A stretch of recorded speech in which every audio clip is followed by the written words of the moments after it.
शारदाम्बुजशयनं पद्मनाभं सुरेशं विश्वाधारं गगनसदृशं मेघवर्णं शुभांगं लक्ष्मीकान्तं कमलनयनं योगिभिर्ध्यानगम्यं वन्दे विष्णुं भवभयहरणं सर्वलोकैकनाथम्।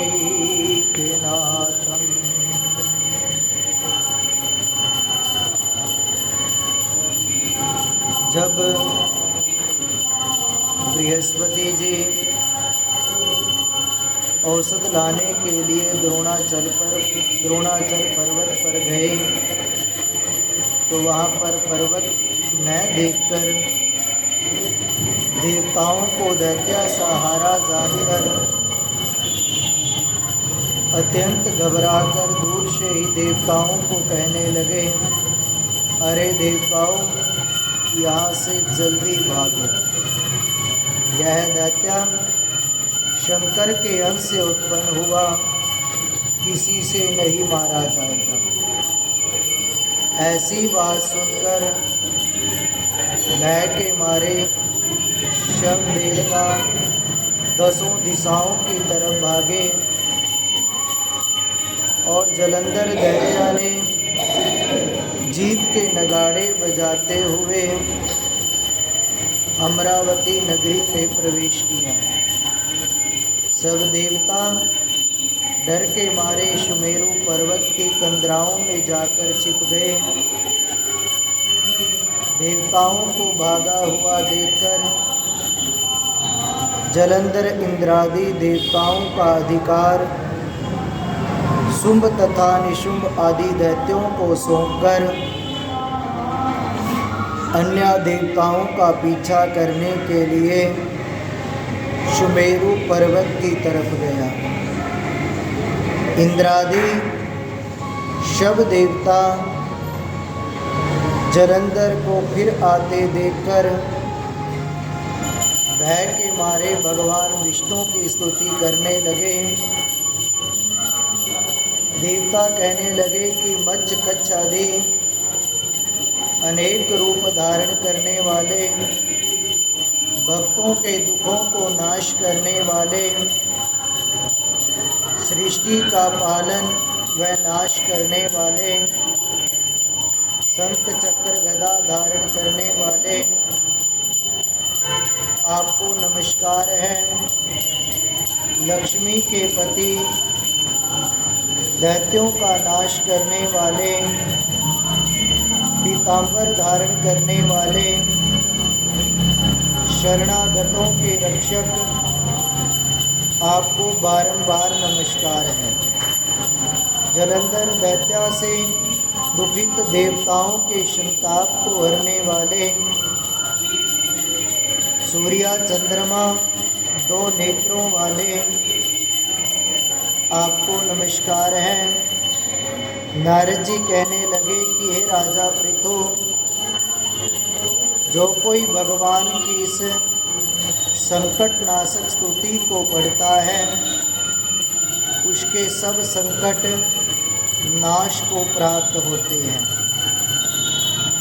ऐसी स्तुति सुनकर विष्णु देवताओं को दुखी जानकर शीघ्रता से उठकर गरुड़ पर सवार हुए। तो लक्ष्मी जी ने पूछा कि भगवान कहाँ जा रहे हैं। भगवान ने उत्तर दिया कि हे रमा, तुम्हारे भाई जलंधर से पीड़ित देवताओं की सहायता के निमित्त दैत्यों से युद्ध करने जा रहा हूँ। लक्ष्मी जी कहने लगी कि भगवान, मैं आपकी परम प्रिया हूँ, आप मेरे भाई को क्यों मारोगे। भगवान कहने लगे कि शंकर से उत्पन्न और ब्रह्मा के वचन से जलंधर को हम नहीं मारेंगे। ऐसा कहकर शंख चक्र गदा और खड्ग लेकर जलंधर के सम्मुख युद्ध करने के लिए भगवान चले। जिस समय भगवान युद्ध क्षेत्र में युद्ध करने लगे तो बहुत सारे दैत्य गरुड़ के पंखों के वेग से ही मारे गए। पवन से पीड़ित दैत्यों को देखकर जलंधर को अत्यंत क्रोध आया और वह विष्णु के सम्मुख आया।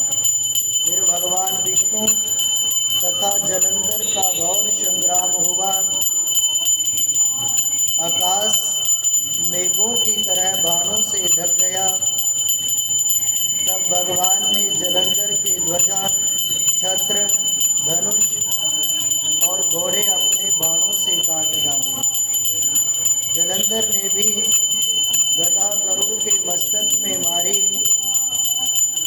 और उसको मूर्छित कर दिया। भगवान ने उसकी गदा को तलवार से काट दिया।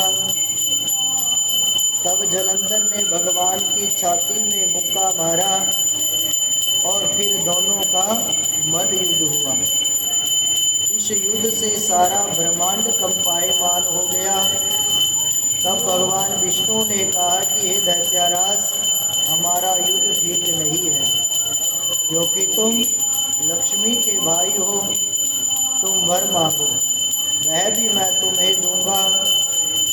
तब जलंधर ने कहा कि भगवान, यदि आप प्रसन्न हैं तो मुझे वरदान दें कि आप मेरी बहन लक्ष्मी जी और गणों सहित मेरे घर में निवास करें। ऐसा ही होगा। यह कहकर भगवान लक्ष्मी के सहित जलंधर नगर में चले गए। तब जलंधर ने देवताओं ने स्थान में हर जगह दैत्यों को नियत किया तथा देव, यक्ष, किन्नर, गंधर्व आदि के पास जो भी रतन थे सब वश में कर लिए। पाताल में निशुंभ को शासन के लिए भेज दिया।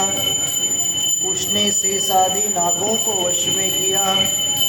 इस प्रकार देव, यक्ष, किन्नर, गंधर्व, मनुष्य आदि सबको अपनी प्रजा बनाकर धर्म नीति से सबका पालन पुत्र के समान करके त्रिलोक का राज्य करने लगा। नारद जी कहने लगे कि हे राजा पृथु, एक समय भगवान के दर्शन करने तथा जलंधर की राजा लक्ष्मी देखने के लिए मैं भी जलंधरपुर में गया और दैत्याराज जलंधर ने मेरा बड़ा आदर सम्मान किया, सत्कार किया और भक्ति से पूजन करके कहने लगा कि महाराज, आपका यहाँ कैसे आगमन हुआ है। बोलिए सच्चिदानंद भगवान